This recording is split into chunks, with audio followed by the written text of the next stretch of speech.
What's going on, guys? Welcome back to 100% NUFC. So it's the Newcastle United versus Manchester United match preview this Sunday. It's a 4:30 kickoff in the Premier League. And you know what? I'm going to call this game El Sacchio, because if one of these managers are not sacked after this game finishes, I will be very, very surprised, because let's be honest with you, both Steve Bruce and Ole Gunnar Solskjær are not good enough to manage in the Premier League. Their track records are absolutely shocking. I'll start off with our current manager, Steve Bruce. Let's be honest with you, I wouldn't trust Steve Bruce to run me bath, never mind run a starting 11. And he's only got the job because of our clueless board who have no idea about football. Because if it was a different owner in charge of Newcastle, Steve Bruce, after Benitez left, would not be in the first choice to have got this job. And yes, I know it's not just down to him, but it's also down to the players that the board chose over the summer. In terms of Ole Gunnar Solskjær, I don't know how he's full-time Manchester United manager. For me, I said, even when he got the job before Christmas last year, he was not the right man for the job, and the only reason that Ole Gunnar Solskjær got the Manchester United job was because what he did as a player, and that's the only reason he got it. Because what else has Ole Gunnar Solskjær done in his managerial career? Well, not a great deal. He took Cardiff City down, and he hasn't done a great deal wherever he's been. Yeah, he done well at Mould, but let's be honest with you, myself, could do a good job at Mould. It's like managing Celtic or Rangers in the SPL. It's not exactly difficult, is it? And when he got offered the job, Ole Gunnar Solskjær, he got offered it on a temporary basis, which I thought, yeah, at the time was the right idea. It was the right move for Manchester United. Like, give him the job until the end of the season, and then sort of see where it goes from there. And then in the summer, appoint somebody with a bit more experience, regardless of how well he did. Yes, he did get a few good results, and then they offered him a contract. Like, I'm thinking to myself, why are you offering this guy a contract when at the end of the season you appoint someone with a bit more Premier League experience? And I just knew that, they say Ollie on the wheel, I knew it was going to stall. I knew that it wasn't going to go well for them, because he lacks so much experience. And it's proven so far this season with a start to life in the Premier League. So the Newcastle Man United game, they always say it's a huge game, for both clubs, but it's probably not as big as it used to be, because you got Man United who, have always been at the top, but they're on a slow, steady decline. And then you've obviously got Newcastle, our team, who, let's be honest with you, we haven't been at the top for years, and we've had a couple of relegations. Obviously, we're now staring the third one in the face, under Steve Bruce. And I'm talking after his press conference, Steve Bruce, he's come out and said that St. Maximin will be fit for this game on Sunday, and how much we need him for this game, because why was he on the bench against Leicester City? I have absolutely no idea. And he needs to start against Manchester United on Sunday, because if he doesn't, we're going to get another battering. We come off the back of a 5-0 defeat, against Leicester City at the King Power Stadium, with no shots on target, no corners to a name, and we're playing a Man United side. Yes, they're not fantastic, and yes, they're 10th in the Premier League, but that doesn't mean to say that they're any worse than Leicester, because on the day, they can actually go out and put a performance on the pitch. And if you look at our head-to-head record against Manchester United, it's not brilliant. Last season, we lost twice against them.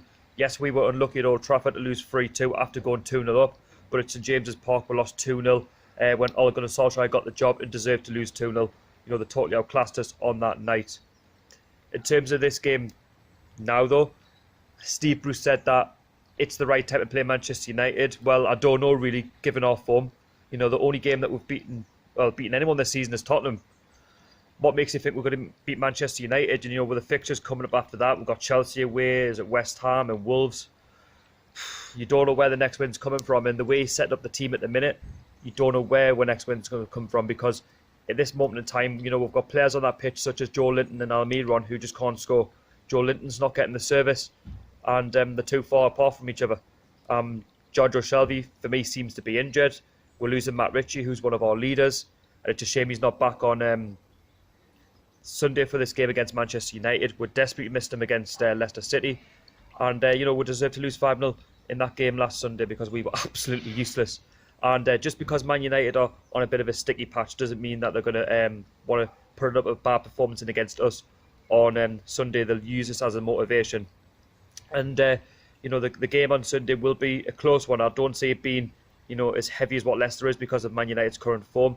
Yesterday they did draw 0-0 against AZ Alkmaar in the Europa League. They were very, very lucky to get a result, against AZ Alkmaar. I think AZ Alkmaar had like 4 shots on target. Man United didn't register a shot on target. They say that they should have had a penalty, but it's all ifs and buts, isn't it? but still they're not good enough.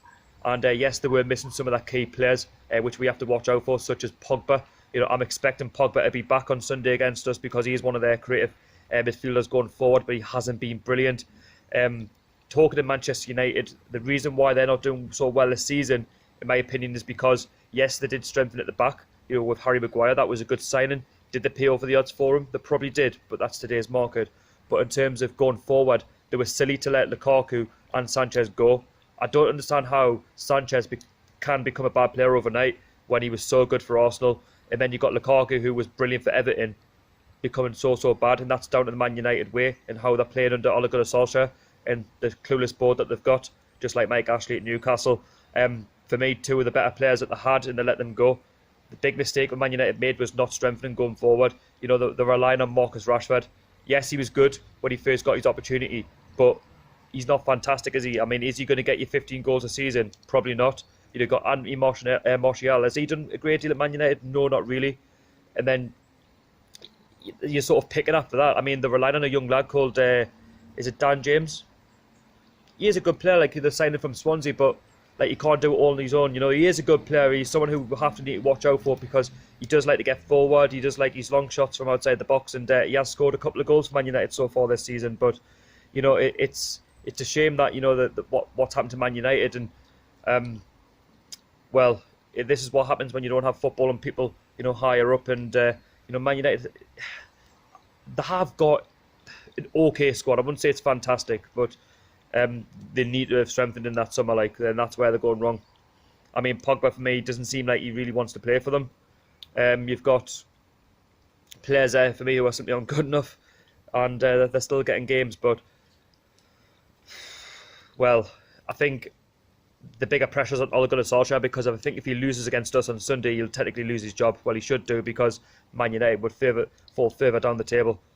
In terms of ourselves, Steve Bruce is under massive pressure. I'm surprised he's even got this game, if I'm honest with you, because let's be honest with you, he's tactically inept, he's not good enough, and we'll probably keep him until it's too late, and then we're going to get relegated, because let's be honest with you, I don't have too much hope for us this season. And for me, yes, he did change the formation against Leicester, but he still persisted with one up front. He's got to play two up front in order to get any result in the Premier League, and it's been proven, against Leicester, that it wasn't really fall through properly. And Leicester got the result in the end, and we need a better performance against Man United if we want to get something on Sunday. I'm expecting a really tough game, though. It is live on the TV. I will be watching. I won't be there, unfortunately. I don't do the home games this season, but I will get a match reaction from the game on Sunday.